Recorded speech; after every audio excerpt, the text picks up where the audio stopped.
All right, so the first thing that we're going to do here is just log in as Gustavo. He's a maintenance rep in the app. Look at Remember Me there. So the first thing that it does is it brings you to the departments page. This will pull up the different departments that we have buildings for in the system. Also allows you to check your notification history and generate a task report. We'll just take a look at notification history here quickly. These are the 10 most recent notifications that were sent out on the app. All right, so here we are in the notification history. It's the 10 most recent notifications that have been sent out from the app. The next thing you can do is generate a task report. You just have to put a start date, end date, a category, and then your building, and it'll generate your report. I'm not going to do this in depth right now just because it takes a little while for the PDF to generate, and I don't want to spend too long waiting for that, but that does work. We'll specifically go into chemical engineering here. The first thing that you can do is you can view maintenance requests. You can look at these extinguishers, and then you can have a chat with a maintenance rep based on that extinguisher. If you need somebody to work on that, then they can do that. Maintenance techs can also add equipment, so we're just going to fill this out with random stuff. Just examples here. Maintenance date has to be a number, just going to add. So that equipment's going to get added. Did not want to save that password. And then also what you can do here is you can view all the equipment. It's floor-based. You can view floor 1, you can view floor 2, you can view floor 3. That piece of equipment is not going to be on here just because I added it to floor EX. Probably should have thought that one through. But what we're going to do here is we're going to look at our piece of equipment. Maintenance techs can edit a few things on here. They can edit the manufacturer. So we'll just say they want to make this Phillips.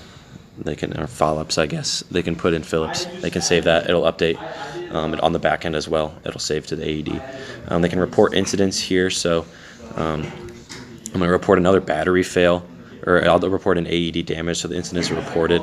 We'll be able to see that in the notification history in a sec when we go look at that again.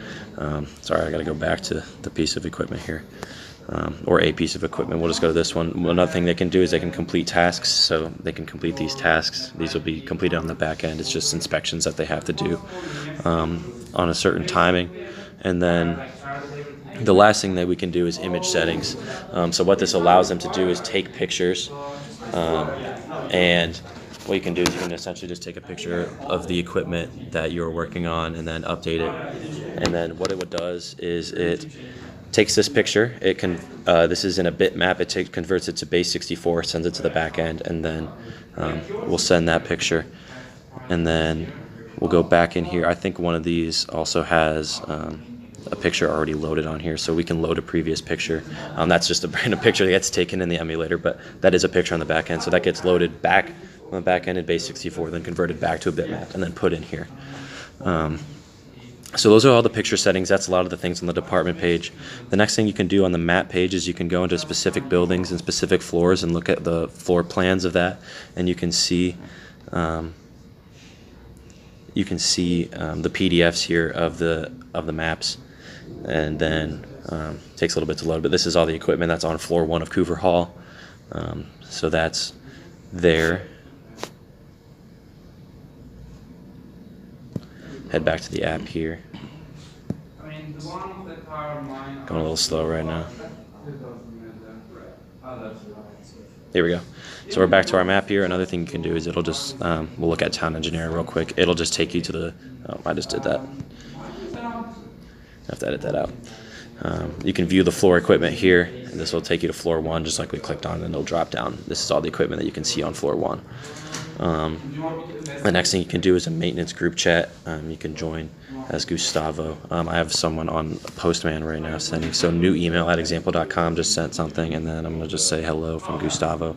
That's going to show up in the chat, and then the history is all going to update later. The worker chat is something only accessible by maintenance or admins. So users will just get blocked when they try to open that, or that just won't show up on their base bar there. The account is super simple. You have a user stat or email user / username, and then you have your password here. You can edit your account. We're just going to edit. We'll just edit the password for now. We'll change this to. We'll just change it to hello. Save the changes, and then as you can see, the password updates there. You can also delete the account, but we don't want to delete Gustavo right now. And then you can log out. The way the logging in and logging out works is it's just a It's excuse me. It's just when you log in, you get an active token, and in the app, you can only do certain instructions and certain methods when you have a login token.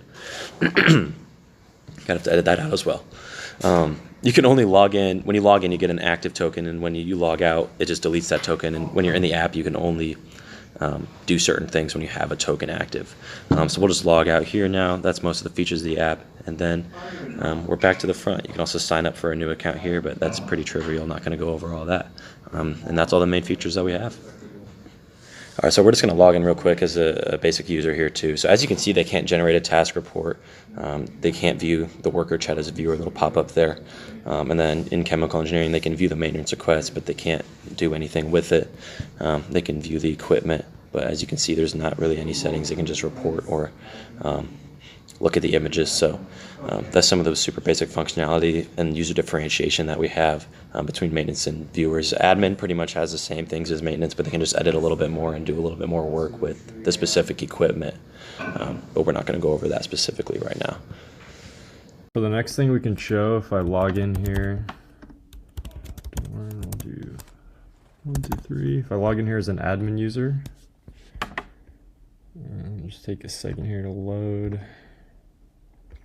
So you can see as an admin user, you have the option to generate a billing report here. So if I click that, and we can do like billing report for Coover.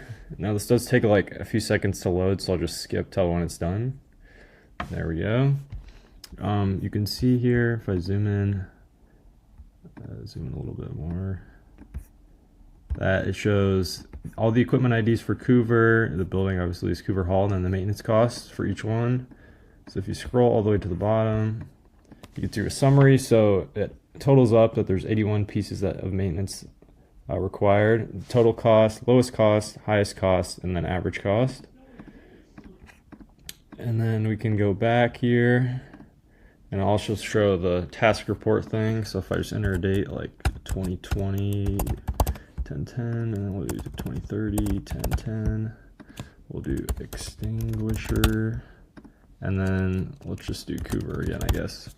And we can generate a task report. So if I zoom in here and then over, it shows all the task IDs, the description, the category of here is just extinguisher, subcategories, when it actually needs like maintenance, and then where it is obviously. And it's just like a big list of all those pieces that need maintenance there. And then I can go back here. And then if we also go to the map page here as an admin user, sorry, the servers are a little bit slow, so the map's not actually going to load. Oh, there we go. For the Student Innovation Center here, actually, let's just do Sweeney Hall. Why not? So I can click floor 1, and as an admin user, you have the options to view the floor equipment, view the PDF, but you can also add a PDF or just delete the existing PDF. And then those are the things that the admin can do that like the maintenance or the viewer can't do.